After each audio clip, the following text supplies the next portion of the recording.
नमस्कार, स्वागत है आप सभी का। मैं हूं आपके साथ आस्था कौशिक। दोपहर के 3 बज चुके हैं और वक्त हो गया है इस वक्त सवालों के जवाबों का, यानी सवालों के उत्तर का, जिसका जवाब मांगता है पूरा प्रदेश। आज सवाल है लव जिहाद का और अग्नि परीक्षा है सरकार की, क्योंकि मुद्दा है लव जिहाद। बेशक प्रदेश में लव जिहाद पर कानूनी हंटर जरूर चलने लगे हों, लेकिन 6 महीने के अंदर सदन से विधेयक पास कराना, कानून बनाने की चुनौती अभी मुश्किल है। यूं तो कल विधानसभा से विधेयक पास हो चुका है, लेकिन आज विधान परिषद में चुनौती थोड़ी बड़ी है, क्योंकि विधान परिषद में सरकार के पास संख्या बल कम है और विपक्ष के पास ज्यादा, क्योंकि विधान परिषद में सपा का बोलबाला है, जो किसी भी सूरत में लव जिहाद विधेयक को कानून बनने नहीं देना चाहती। सपा के साथ कांग्रेस भी किसी कीमत पर इस विधेयक को पास नहीं होने देना चाहती। ऐसे में सवाल ये कि आखिर अब सरकार कौन सी रणनीति अपनाएगी, कैसे इस विधेयक को विधान परिषद से पास करवाएगी, क्योंकि जहां बीजेपी के 32 सदस्य हैं तो सपा 51 सीटों के साथ यहां बहुमत पे है। कहीं ना कहीं कांग्रेस भी इसमें अपना दमखम दिखा सकती है। तो सबसे बड़ा सवाल यही कि विधानसभा में विधेयक पास, लेकिन विधान परिषद की अग्नि परीक्षा में कैसे होंगे कामयाब। देखिए, ये तो विधान परिषद की कार्रवाई के बाद पता चलेगा, लेकिन सरकार सबको समान रूप से अधिकार मिले, किसी का उत्पीड़न शोषण ना हो, इसके लिए प्रयत्नशील रहती है और सरकार का पूरा प्रयत्न है कि समाज में सभी को सुरक्षा दे। देखिए, ये बात तो बिल्कुल सही है। हिंदुस्तान के अंदर में चाहे कोई व्यक्ति हो, किसी भी जाति धर्म का हो, अगर अपनी पहचान छुपा के किसी महिला के साथ संबंध बनाता है तो कानूनन जुर्म है, उसको सजा मिलनी चाहिए। लेकिन भारतीय जनता पार्टी उस महिलाओं को न्याय तो नहीं दिलाना चाहती है, क्योंकि उत्तर प्रदेश में जिस तरह से महिलाओं पर अत्याचार लगातार बढ़ता चला जा रहा है, महिलाओं का सम्मान तो नहीं बचा पा रही है, लेकिन उसके नाम की राजनीति जरूर करना चाहती है। ये हमारे उत्तर प्रदेश के लिए और देश के लिए चिंता की बात हो गई है। जहाँ तक धर्मांतरण बिल की बात है, हमारे एक्ट में, अधिनियम में विभिन्न धाराएं पहले से विद्यमान हैं, जिसके तहत किसी भी धोखाधड़ी करने वाले व्यक्ति पर कार्रवाई के स्पष्ट प्राविधान हैं, सजा के प्राविधान हैं। ये अलग बात है, भारतीय जनता पार्टी ये बिल लेकर इसलिए आई है, उन्हें 4 साल की अपनी असफलताओं को छुपाना है, किसान की घटती आय पर कोई सवाल ना पूछे उससे बचना है, बेरोजगारी बढ़ रही उससे पूछना है, महिलाओं के साथ दुराचार, दरिंदगी, अपराध बढ़ रहे हैं उससे बचना है, इसलिए ऐसे बिल लेकर सामने आए। और इस पर चर्चा के लिए गेस्ट पैनल हमारे साथ जुड़ चुका है। आलोक अवस्थी जी हैं भाजपा प्रवक्ता, अंशु अवस्थी जी प्रवक्ता कांग्रेस हमारे साथ हैं। आप दोनों का बहुत बहुत स्वागत है। और अब से थोड़ी देर बाद अनुराग भदौरिया भी समाजवादी पार्टी से हमारे साथ होंगे। लेकिन आलोक अवस्थी जी, पहला सवाल यही कि सत्तारूढ़ दल है आप, विधानसभा से तो पास हो गया कानून, विधान परिषद में संख्या बल के लिहाज से अगर देखें तो यहां तो अग्नि परीक्षा है, कैसे होगा पास।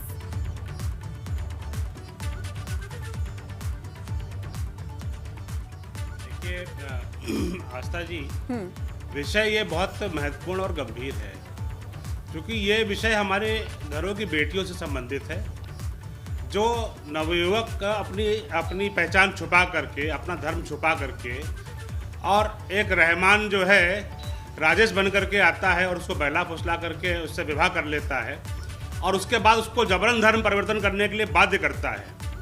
तो ये बहुत बड़ा जुर्म है। पहली बात, अगर आपको प्यार है तो आप अपना धर्म बता करके आइए। कोई भी, आप बालिग हैं तो आपको शादी करने से कोई नहीं रोक सकता है। लेकिन जिस तरीके से एक सुनियोजित रूप से एक षड्यंत्र करके, ये इनके प्रकार लालच देकर, दबाव दे करके छोटी छोटी बालिकाओं को, जो नाबालिग हैं, उनको जो है रिलेशन में ले करके फिर वो बच्चियाँ बिल्कुल ना उस घर की रह जाती है, ना अपने घर की रह जाती है। उनके परिवार पे क्या बीतती है लड़कियों के घर पे, ये उन परिवारों से पूछिए। आपने देखा होगा मेरठ के अंदर एक प्रिया नाम की भी लड़की थी, उसने शादी करी एक मुसलमान युवक से जो कि हिंदू बनकर के आया था, जिसका नाम शमशाद और दिलावर थे, और उसका साला दिलावर था।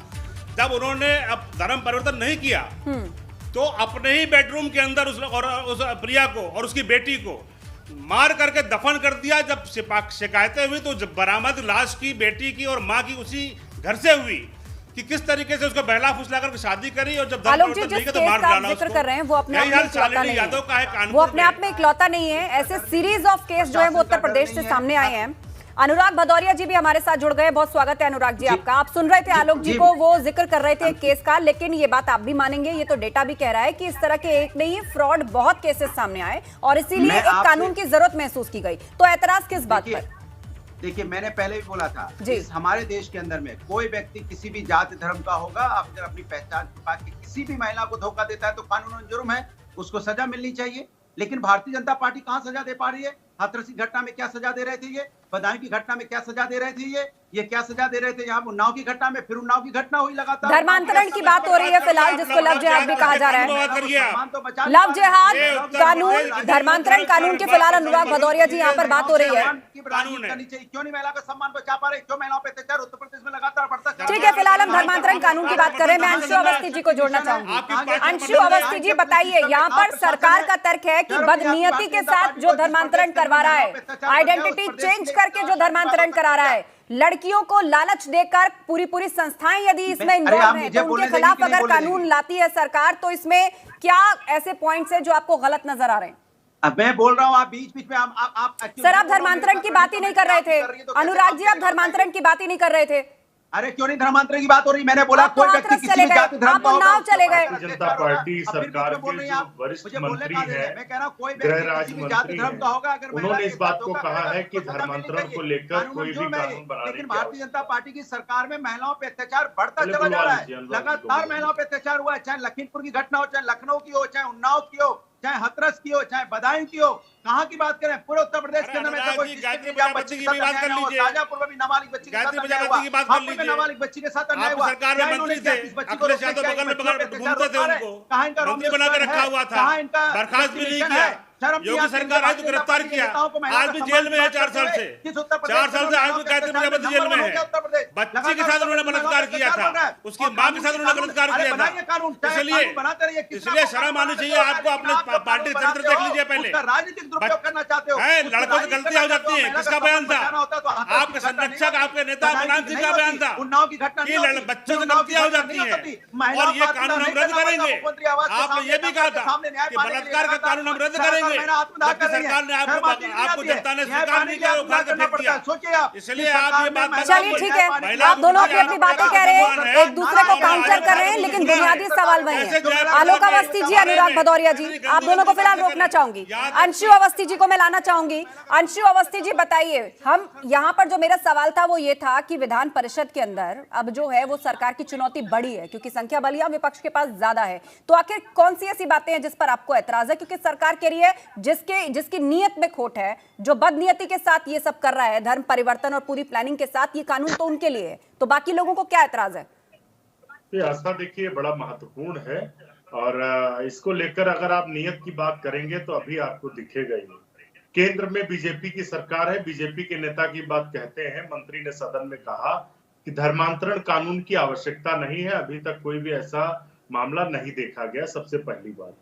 दूसरा, इनकी जो जहां भाजपा शासित सरकारें हैं राज्य की, वहां पर इस तरीके के कानून बनाए जा रहे हैं। तो मैं तो अनुरोध करूंगा भारतीय जनता पार्टी के लोगों से कि अभी तक इन्होंने संविधान का, तिरंगे का अपमान किया है, प्रतियां जलाई हैं। अब तो उत्तर प्रदेश के मुख्यमंत्री संविधान पढ़ लेते तो उनको जानकारी मिल जाती कि संविधान में ऑलरेडी पहले से जबरन धर्मांतरण को लेकर कानून बना हुआ है। यदि कोई जबरन झूठ बोलकर शादी करता है, अपना धर्म छिपाकर शादी करता है, तो उसको लेकर आईपीसी 493 से लेकर 498 तक सारे अमेंडमेंट है, सारे प्रोविजन हैं। तो एक तो ये है कि बीजेपी के लोग पढ़ते लिखते नहीं है, यही इनकी दिक्कत है। अगर इन्होंने पढ़ लिया था तो इनको पता चल जाता कि। चलिए, इस पढ़ाई लिखाई का सवाल मैं आलोक अवस्थी जी की तरफ ले जाती हूँ।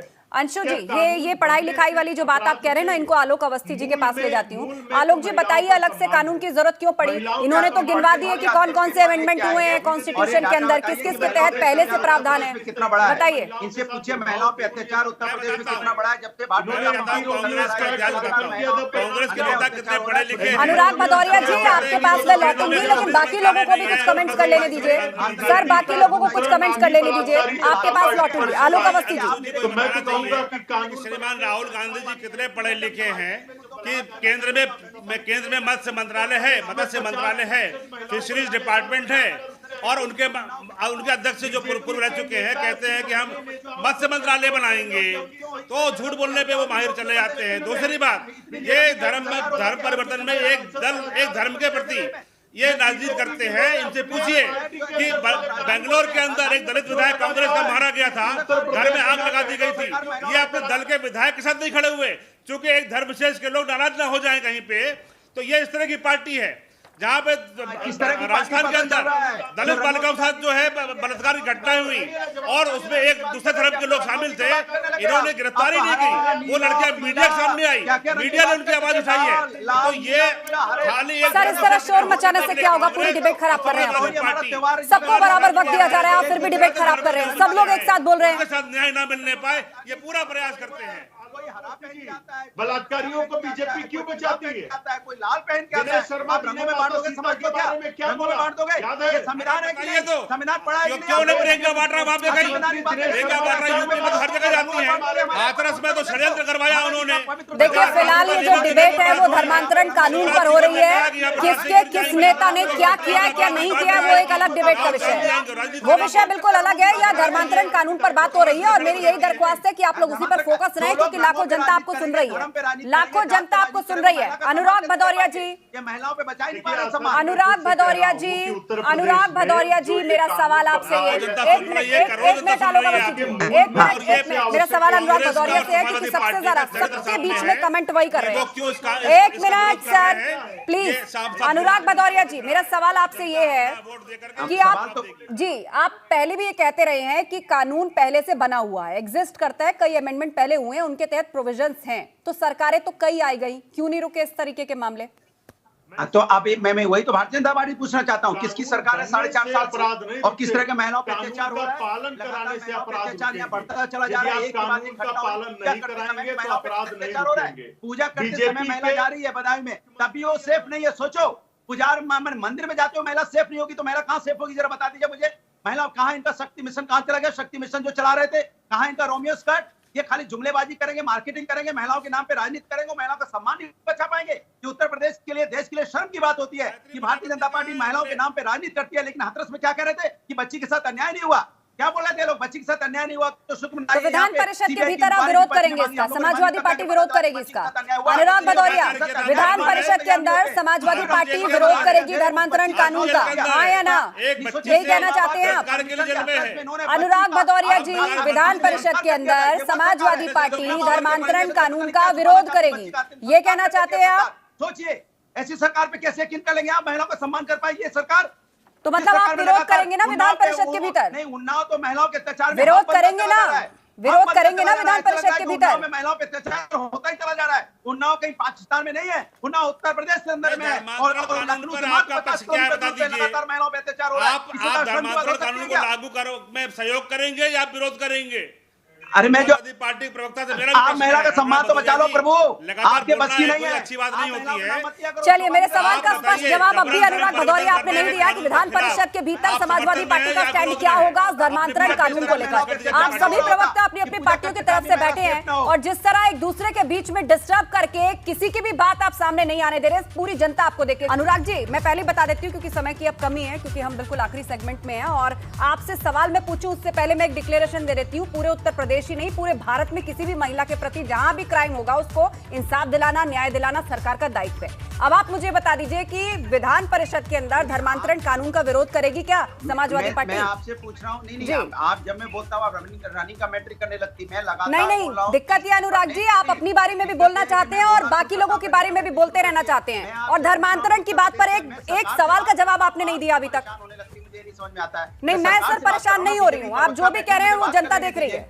तो आप हाँ जनता देख रही है कि किस बताइए, तो धर्मांतरण कानून का विधान परिषद के अंदर समाजवादी पार्टी विरोध करेगी? तो देंगे ना जी, बताइए सर, सवाल का जवाब दीजिए, समय आपका है, मुझे बाकी लोगों के पास भी जाना है। जिस तरह से उत्तर प्रदेश के अंदर में महिलाओं पे अत्याचार लगातार बढ़ता चला जा रहा है और मैंने पहले बोला था, शुरू में ही बोल दिया था, शायद आपने सुना नहीं, इस देश के अंदर में कोई व्यक्ति किसी भी महिला के साथ अपनी आइडेंटिटी छुपा के, चाहे वो किसी जाति धर्म का हो, उसके ऊपर कार्रवाई होनी चाहिए। लेकिन भारतीय जनता पार्टी के सरकार में महिलाओं पे अत्याचार बढ़ रहा है, चिंता की बात है। ये महिलाओं पे अत्याचार के नाम पे राजनीति कर रहे हैं लेकिन महिलाओं का सम्मान नहीं बचा पा रहे। वो मैं बताना चाहता हूँ कि उत्तर प्रदेश के महिलाओं के अत्याचार में लगातार नंबर 1 होता चला जा रहा है। हाथरस की घटना में कह रहे थे महिला पे अत्याचार नहीं हुआ, फिर उसके बाद बदायूं में पूजा करते जाते। ठीक है, आलोक अवस्थी जी से जवाब ले लेते हैं। आलोक अवस्थी जी, सरकार एश्योरेंस नहीं दे पाई है क्या कि सही माहौल नहीं है महिलाओं के लिए? ये बड़ा सवाल विपक्ष उठा रहा है आपके ऊपर। चला गया इनका शक्ति मिशन कहाँ चला गया? इसके मतलब उत्तर प्रदेश की सरकार महिलाओं के नाम पे राजनीति कर रही है, जाति धर्म के नाम पे राजनीति कर रही है, कलर के नाम पे साफ स्पष्ट है कि वो एक धर्म विशेष के प्रति, एक वोट बैंक के प्रति समर्पित है। उनको आम जनता की राजनीति नहीं करते, वो खाली एक धर्म विशेष की राजनीति करते हैं। उनको खाली धर्म विशेष की राजनीति से मतलब है। हम सबके साथ सबका विकास की बात करते हैं, हर धर्म की बात करते हैं। हमने इसलिए कानून लेकर के आया कि जो नाबालिग लड़कियां जिनको पहला फैसला करके जो फंसा करके धर्मांतरण कराया जा रहा था, उसके खिलाफ हम कानून ला रहे हैं। अब इस कानून के साथ स्पष्ट हो जाएगा कि कांग्रेस की मंशा क्या है, बसपा की मंशा क्या है और समाजवादी पार्टी की मंशा क्या है। वो स्पष्ट कर दे कि उनको आम जनता से लेना देना है या मात्र एक धर्म विशेष से मतलब लेना देना है। ये साफ जनता ठीक है, धर्मांतरण कानून की बात हो रही है। आप दोनों पार्टियां एक दूसरे के ऊपर धर्म की राजनीति का आरोप लगा रहे हैं। अंशु अवस्थी जी, जाते जाते आप बता दीजिए कि उनका कहना है कि नाबालिग बच्चियों को बहलाया फुसलाया जाता है, तो जरूरत है इस कानून की सख्ती की। नहीं, मैंने पहले ही कहा कि जो कानून बनने से नहीं, कानून का पालन कराने से धर्मांतरण रुकेगा अगर हो रहा है। केंद्र सरकार तो कह रही नहीं हो रहा है। उत्तर प्रदेश के अनुभवहीन नकारा मुख्यमंत्री की वजह से उत्तर प्रदेश में अपराध बढ़ रहे हैं। अगर महिलाओं के जो सम्मान, महिलाओं को लोग बलात्कार कर रहे हैं, उसके लिए तो कानून है ना। स्पष्ट कर दीजिए कि आपकी पार्टी इस कानून को पास कराएगी या नहीं कराएगी। पहले भारतीय जनता पार्टी अपने पार्टी के अंदर कानून बनाए, स्पष्ट हो जाएगा कि कांग्रेस समाजवादी पार्टी कहां पर खड़ी है और ये जनता के साथ खड़े हैं या जनता के विरोध में खड़े हैं। चलिए ठीक है, आरोप प्रत्यारोप की बहस जब शुरू होती है तो सवाल का जवाब आप में से कोई नहीं देना चाहता। ना बीजेपी ने ये बताया है कि विधान परिषद की परीक्षा कैसे पास होगी, ना कांग्रेस और समाजवादी पार्टी अपने पत्ते खोलने को तैयार है कि वो विधान परिषद के अंदर समर्थन करेंगे, विरोध करेंगे या क्या रणनीति रहेगी। आप सभी लोगों का बहुत शुक्रिया। इसी के साथ उत्तर मांगे प्रदेश में बस इतना ही।